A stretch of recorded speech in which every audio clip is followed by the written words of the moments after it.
नमस्कार दोस्तों, आपका अपना परिवार जीनियस जैक्सन में स्वागत है। इस चैनल को खोलने का मेन मकसद यह है, इस चैनल के माध्यम से आप लोगों को बीच शिक्षा को बांटने का प्रयास मैं करने वाला हूं, जो हमारा चैनल है जीनियस जैक्सन। इस चैनल के माध्यम से आप लोगों को हिंदी बेसिक से ही यहाँ पर कवर कराया जाएगा। हिंदी में आप लोगों को ग्रामर सेक्शन जो आप लोग का होता है, उसमें आप लोगों को जीरो से हीरो तक का सफ़र जीनियस जैक्सन के माध्यम से कराया जाएगा, जिसमें कोई भी टॉपिक आपको पूरा बेसिक से जीरो लेवल से हीरो लेवल तक यदि कहा जाए तो पूरा बेसिक से पढ़ाया जाएगा। तो मेरा नाम धीरज कुमार, मैं आप लोगों का हिंदी फैकल्टी स्वागत करता हूं। तो चलिए मैं आगे बढ़ता हूं। आगे देखते हैं कि हम आपको जीनियस जैक्सन का सफ़र किस तरह से कराने वाला हूं। आगे देखते हैं हम लोग। जो आप लोग यह देखते होंगे कि इस बोर्ड पे, व्हाइट बोर्ड पर कहा जाए तो इस बोर्ड पे आप लोग कई प्रकार के टॉपिक देखते होंगे, जो कि आप लोग को ग्रामर का टॉपिक दिखता होगा। कि जैसे हमारे बीच पहला टॉपिक जो हमने चुना है वो कि सबसे बड़ा बेसिक होता है कि हमें हिंदी को पता करना होता है कि हिंदी है क्या। हिंदी एक शब्द है, हिंदी एक शब्द है, वो आया तो आया कहाँ से, इसके इतिहास के बारे में जानकारी सबसे बड़ी होती है कि इसका इतिहास क्या है, हिंदी कहाँ से आया, यह शब्द कहाँ से आया, और इनके पिता कौन है, इनके गुरु कौन है, मतलब इनके बारे में इतिहास, पहले हिंदी के इतिहास, जो चीज़ हम पढ़ने वाले, जिस विषय में हमें जर्नी यहाँ से चालू करना है, उस जर्नी के बारे में सबसे पहले जानना होता है। तो हम देखते हैं पहला टॉपिक हमारा यही रहेगा कि हमें कि हिंदी के इतिहास।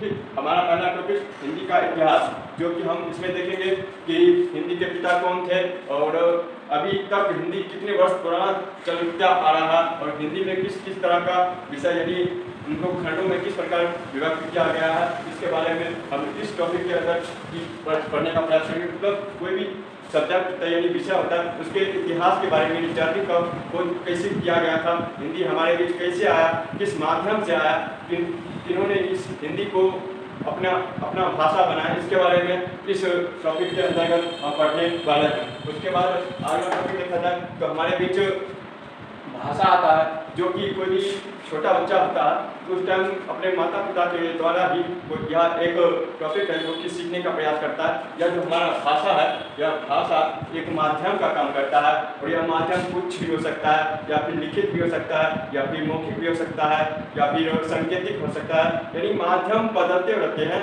और भाषा की जो उत्पत्ति होती है और भाषा के प्रकार, और भाषा से हमें क्या प्रेरणा मिलती है, और समाज में हमारा इस भाषा का क्या अर्थ निकलता है, और किस तरह से हम लोग भाषा का प्रयोग तथा इसकी विशेषता के बारे में इस टॉपिक के अंतर्गत समझेंगे। और हमारा अगला टॉपिक आता है जबकि कोई भाषा सब एक दूसरे से कॉन्टैक्ट है, ये जो टॉपिक है एक दूसरे से कॉन्टैक्ट में है कि किस तरह से हमें ऊपर से नीचे तक की श्रेणी मिलेगी इस टॉपिक के जरिए। और इसी टॉपिक के जरिए हमें आप लोगों का बेसिक क्लास से स्टार्ट करूँगा।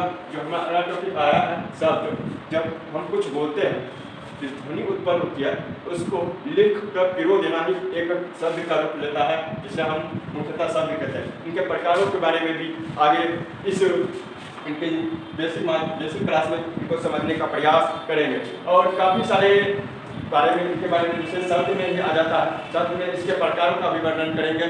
शब्द जो होता है हमारा किसी न किसी बेस पे, किसी न किसी आधार पे बटे हुए रहते हैं। जैसे हमारा कि शब्द जो होता है तद्भव होता है, तम शब्द तत्सम होता है, और विकारी शब्द होता है, और विकारी शब्द यानी किसी न किसी गुण के आधार पर इन शब्दों को बांटा गया, यानी एक दूसरे से रिलेटेड करके, एक दूसरे से कॉन्टैक्ट होकर किसी न किसी प्रकार इस शब्द को भी बांटा गया। अगला टॉपिक हमारा था संज्ञा।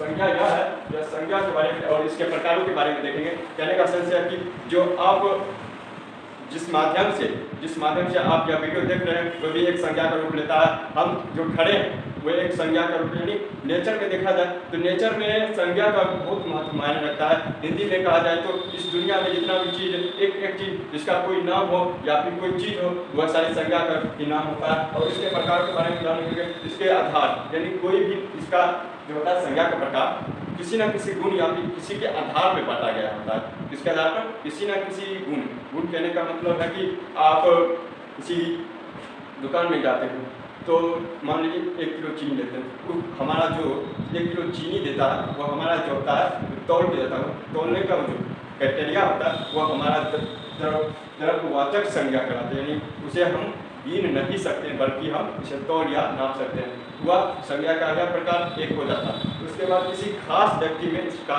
जैसे कोई आप दुनिया में कोई यूनिक हो यानी कोई एक हो, इसके बारे में जैसे हो जाता है इसमें पढ़ाया जाएगा, जो कि हमारा यह हो जाता है व्यक्तिवाचक संज्ञा। ठीक है, इसी प्रकार जातिवाचक रहता है, उसके बाद समूहवाचक, इसी तरह से इनके प्रकारों के बारे में इनके बेसिक कवर कराया जाएगा इस टॉपिक, इस चैनल के माध्यम से। उसके बाद हमारा रहता है वचन और उसके बाद लिंग और वचन जो होता है इसमें ये पता चलता है कि लिंग और तथा इसके प्रकार। और यहाँ देखिए वचन है वचन कहने का मतलब आप एक हैं तो आप अकेले हैं तो एक वचन का रूप लेता है, और एक से अधिक बीच में हो, मतलब एक से अधिक छोटे में एक तरह से मुझे समूह अगर पाए जाते हैं तो हमारे बीच या बहुवचन, एक से अधिक व्यक्तियों के बीच बहुवचन का रूप लेते हैं। वचन है वचन जो कि कोई व्यक्ति को, मतलब वचन कहने का मतलब है कि कोई व्यक्ति किस वचन के अंतर्गत आते हैं, अकेले हैं या फिर एक से अधिक है, मतलब एक वचन बहुवचन एक से अधिक संख्या का ये भी रूप लेता है कि संख्या में जैसे एक हो गया, मान लीजिए संख्या में एक और एक से अधिक हो गया मतलब बहुत सारे हो गए बहुवचन। वचन है इसके प्रकार। लिंग तथा इसके प्रकार। लिंग होता है मतलब आप कहें तो आपको, जैसे आप एक व्यक्ति हैं, उस व्यक्ति में आपको किस आधार पर बांटा गया है इसके बारे में, जैसे व्यक्ति हैं, महिला हो गई, पुरुष हो गए, इस तरह से आप लोग को किस तरह से बांटा गया इसके बारे में इसमें बेसिक से जानकारी प्राप्त करेंगे। उसके बाद कारक एवं कारक के प्रकार, उनके चिन्ह सहित को देखेंगे। कहने का सेंसर कारक यानी फैक्टर जिसको इंग्लिश में कहते हैं, और कारक के प्रकार।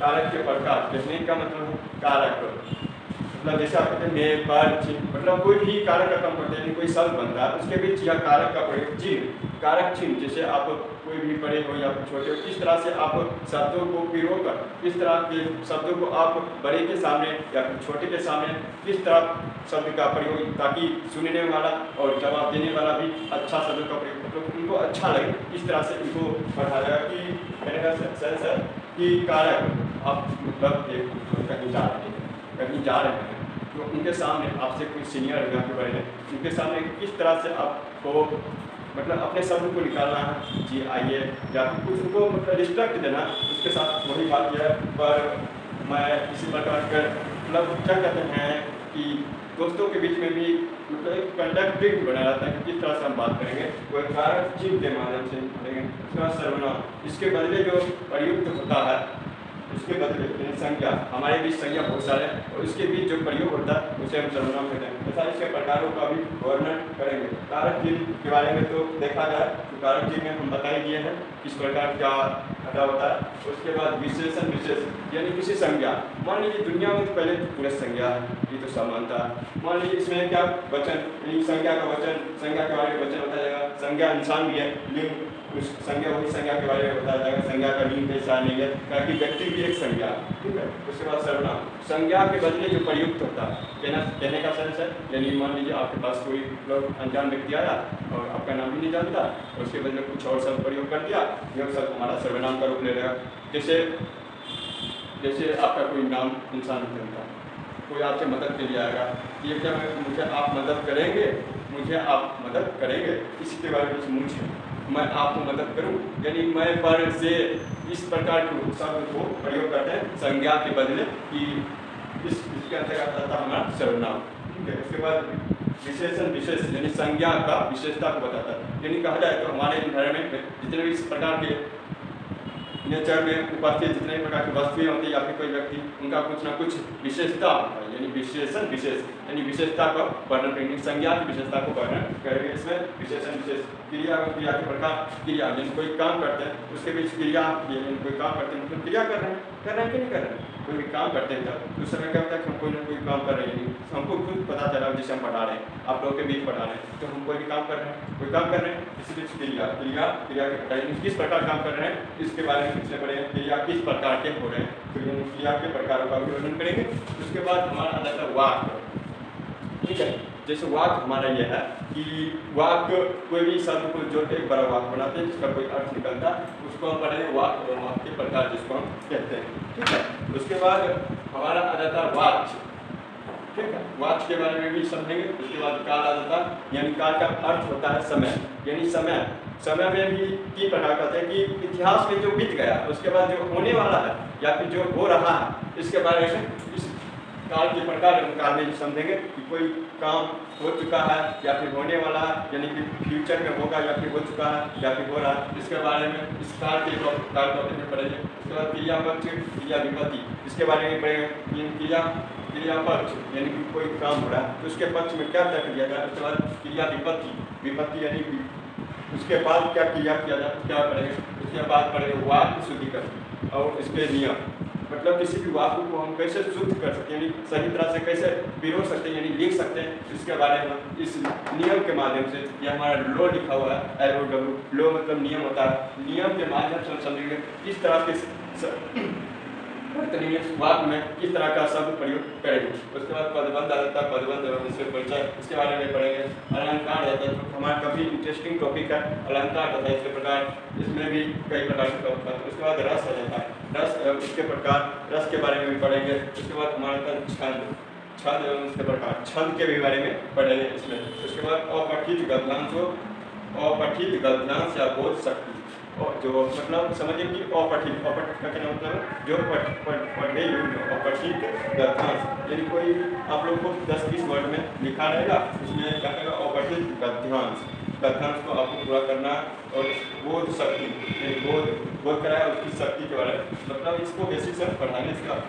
उसके बाद हमारा पत्र लेखन, उसका पत्र को किस प्रकार, जैसे कोई भी आप स्कूल जाने टाइम क्या होता है कि आप शिक्षक को पत्र लिखते हैं या फिर कोई भी आपकी समस्या होती है तो जिलाधिकारी या किसी प्रकार के क्षेत्रों में आप लोग की दिक्कत होती है तो उसमें आप पत्र लिखते हैं और जिसको हम पत्र भेजते हैं बड़े अधिकारी के पास, तो हमारी समस्या को सुनते हैं और उससे निवारण करने का प्रयास करते हैं। उसका भाषा विज्ञान कहने का मतलब भाषा को हम एक विस्तार पूर्वक समझने का प्रयास करेंगे कि भाषा विज्ञान है और ये विज्ञान किस तरह से हमारे बीच डेवलप कर रहा है या फिर करने वाला है, इसके बारे में। यानी वैज्ञानिक शब्द, विज्ञान का अर्थ यह है कि हमारे बीच भाषा शब्द है वो हमारे बीच विज्ञान में किस तरह से हेल्प कर रहा है, मदद कर रहा है, इसके बारे में पढ़ेंगे। उसके बाद हमारा जाता है अव्यवस्थित वाक्य, यानी इसको ठीक से निर्धारित नहीं किया गया है किसी में, इसी प्रकार हम पढ़ेंगे। अव्यवस्थित वाक्य खंड, यानी किस प्रकार इसको किसी भी शब्द में किस प्रकार व्यवस्थित किया जा सकता है, इसके बारे में हम इसमें पढ़ेंगे। उसके बाद हमारा जाता है हिंदी साहित्य की विविधियाँ, क्या जाता है हिंदी साहित्य की विविधियाँ। इसमें क्या आता है कि हिंदी साहित्य मतलब हिंदी के साहित्य में विविधताएँ कैसे आई, उसके बाद धीरे धीरे पढ़ते हैं। तो क्या है कि हमारा भाषा जो था वो हमारा पहला संस्कृत था, ये हिंदी का आधार जो माना गया था वो संस्कृत को माना गया था। इसी प्रकार यही इसके बारे में इतिहास के बारे में जानेंगे। उसके बाद संक्षेपण या पलवन, यानी कोई भी आपको एक संक्षेप में दे दिया जाएगा उसके बारे में आपको लिखना रहेगा, इसके बारे में हम पढ़ेंगे। उसके बाद रिक्त स्थानों की पूर्ति, रिक्त स्थानों की पूर्ति का कहने का सेंस है कि कोई खाली स्थान आपको दिया जाएगा, उसमें आप लोगों को कोई सही शब्द उस रिक्त स्थान के पास लिखे गए शब्द उस स्थान पे क्या लिखा जा सकता है सही अर्थ के मायने से, तो उसके बारे में आपको इसमें पढ़ाया जाएगा।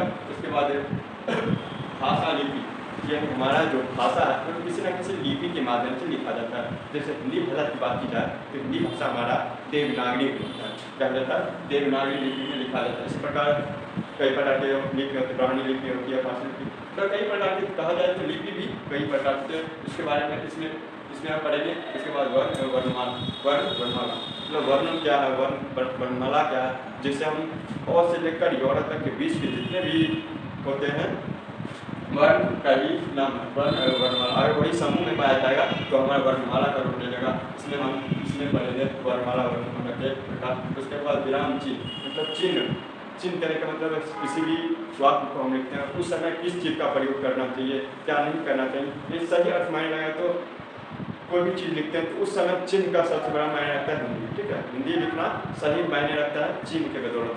अगर आप जब तक चिन्ह का सही इस्तेमाल सही जगह पर नहीं करते हैं तो आपका हिंदी का कोई भी शब्द गलत माना जाएगा। इसमें हम पढ़ेंगे। उसके बाद वर्तनी, वर्तनी यानी क का की यानी किसी प्रकार के ली और हर्षई दुर्गई मतलब किस प्रकार के वर्तनी के माध्यम से इसमें हम वर्तनी का अध्ययन करेंगे।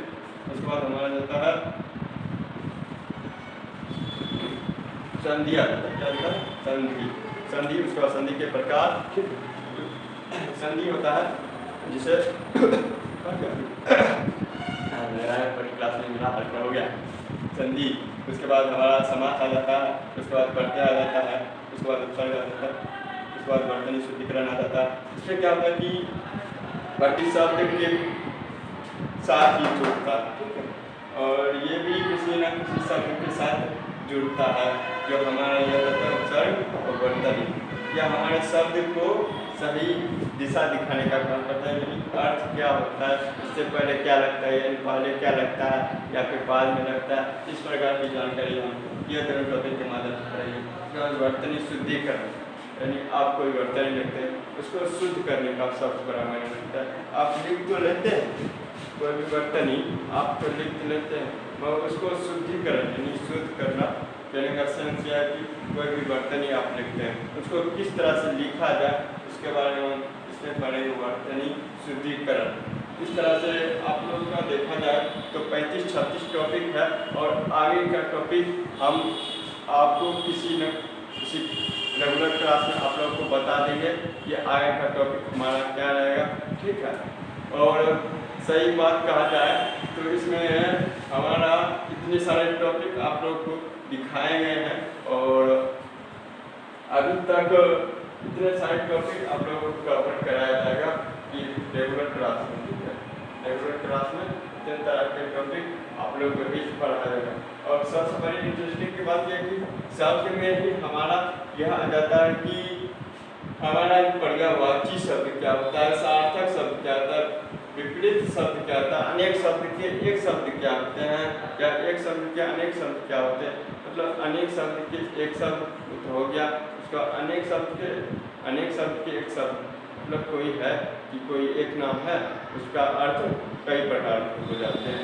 यानी देखते होंगे कि इंसान जो होता है वो कोई भी शब्द बोलिएगा तो उस टाइम क्या होता है कि बहुत तरह का शब्द वो सोच लेते हैं, सोचने की शक्ति उनमें बढ़ जाती है कहा जाए तो आज हम बस इतना ही अभी तक